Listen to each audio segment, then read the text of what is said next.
Pagka-out ko nga ho pala mga kalinggit sa trabaho ay diretso nga ho pala kami pumunta ng Nubali.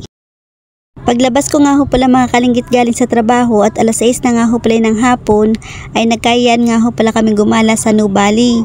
Pagdating ko naman ho din sa boarding house ay kumain nga lang ho pala ako, tapos nagpalit na nga rin ho pala ko dyan ng damit at mabilisan nga lang ho pala kami kasi nga ho yung mga kasama namin ay nandun at nag-iintay na nga ho pala sa amin. Kaya nga ho pala kami mga kalinggit ay hindi sabay-sabay pumunta ng Nubali. Kami nga ho pala ay alas 6 na nag-out, sila nga ho pala ay alas 2. Pagdating naman ho din sa sakay ng tricycle ay sumakay na nga ho pala kami ng tricycle. Kahit nga ho pala medyo naambon-ambon abay tuloy ho kami pumunta doon at minsan lang din naman ho kami makapaggala at makapag-relax.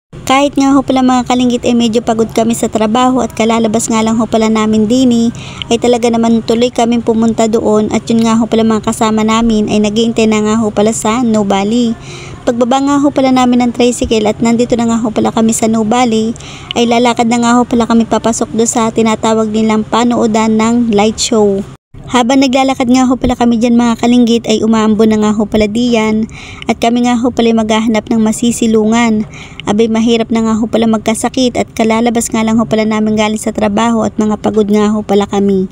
Nang patak-patak na nga lang ho pala yung ulan ay naglakad na nga ho pala ulit kami para hanapin nga ho pala namin yung mga kasama namin din sa Nubali.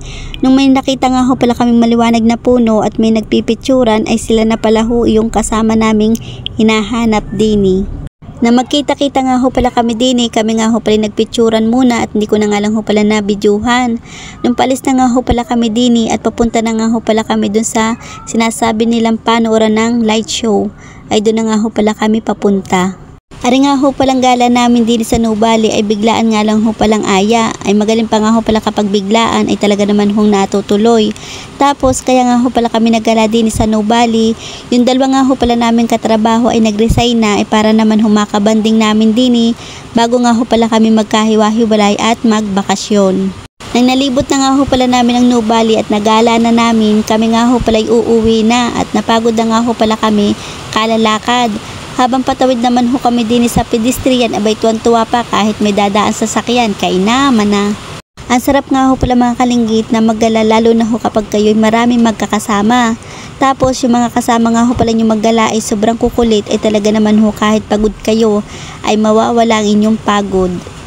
At talagang mag-e-enjoy nga ho pala kayo din mga kalinggit, lalo na ho din sa kasabay ko sa sobrang kulit nga ho pala ay talagang pinasasayaw nga ho pala ko ng TikTok. Sabi ko nga ho pala sa kanya ay siya na lang ang magsayaw ng TikTok at siya naman ho ang marunong. Abi ang pagkakasabi nga ho pala sa akin, ako daw ho ang sumayaw at ako daw naman ho ang nagbablog. Habang naglalakad nga ho pala kami din mga kalinggit ay nagdaan nga ho pala kami din sa 7-Eleven at yung mga kasama ko nga ho pala may bibilhin at nauhaw na nga ho pala kalalakad at napagod na rin. Nang makabili na nga ho pala mga kalinggit ng inumin yung mga katrabaho ko, kami nga ho pala pauwi na at naglalakad na nga ho pala kami papuntang sakayan ho ng tricycle. 3 tricycle nga ho pala kami diyan mga kalinggit at hindi nga ho pala kami kasya.